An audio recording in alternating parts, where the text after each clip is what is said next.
ডাক সেৱা জনসেৱা এতিয়া আহিছোঁ আমাৰ পোষ্টেল লাইফ ইঞ্চুৰেঞ্চৰ যুগল সুৰক্ষা পলিচিলৈ আহিছোঁ। যুগল সুৰক্ষা পলিচিটো হ'ল যে এই পলিচিটো হাজবেণ্ড আৰু ৱাইফ তেওঁলোক দুজনে খোলা এটা পলিচি। আপোনালোকক ক'লোঁ যে পোষ্টেল লাইফ ইঞ্চুৰেঞ্চটো সকলোৱে ল'ব নোৱাৰে, যে ইয়াৰ ক্ষেত্ৰত কিছুমান আমাৰ নিৰ্ধাৰিত ব্যক্তি আছে।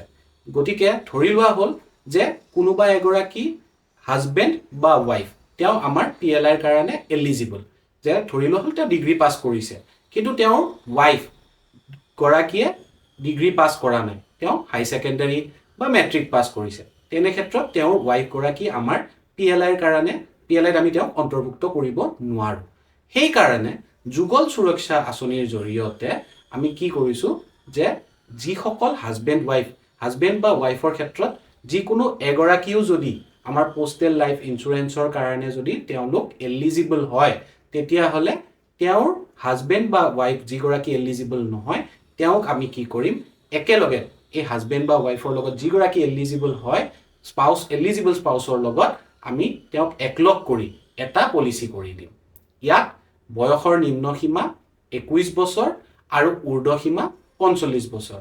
তাৰমানে যিগৰাকী ব্যক্তি ধৰি লোৱা হ'ল হাজবেণ্ড গৰাকী যদি তেওঁৰ বয়স 45 বছৰতকৈ বেছি হয়, তেতিয়াহ'লে তেওঁ যুগল সুৰক্ষা পলিচি ল'ব নোৱাৰিব নিজৰ ৱাইফৰ লগত মিলি। আৰু যদি ৱাইফৰ বয়স, পত্নীৰ বয়স যদি 21 বছৰতকৈ কমো হয়, তেতিয়াও সেই পত্নীয়ে কি কৰিব নোৱাৰিব, যুগল সুৰক্ষা পলিচি ল'ব নোৱাৰিব নিজৰ হাজবেণ্ডৰ লগত মিলি। ইয়াতে আপোনাৰ বোনাছ ৰেট যিটো দি থকা হৈছে সেইটো আমাৰ এণ্ডাউমেণ্ট এছুৰেঞ্চৰ লগত ঠিক একে 52 টকা, অৰ্থাৎ 10 লাখ টকাৰ পলিচি ল'লে 52,000 টকা বোনাছ প্ৰতি বৰ্ষত, প্ৰতিটো বিত্তীয় বৰ্ষতে কি হ'ব, ইয়াত এড হৈ গৈ থাকিব। 3 বছৰ পিছত পলিচিটোত লোন ল'ব পাৰে, 3 বছৰ পিছত পলিচিটো চাৰেণ্ডাৰ কৰিব পাৰে।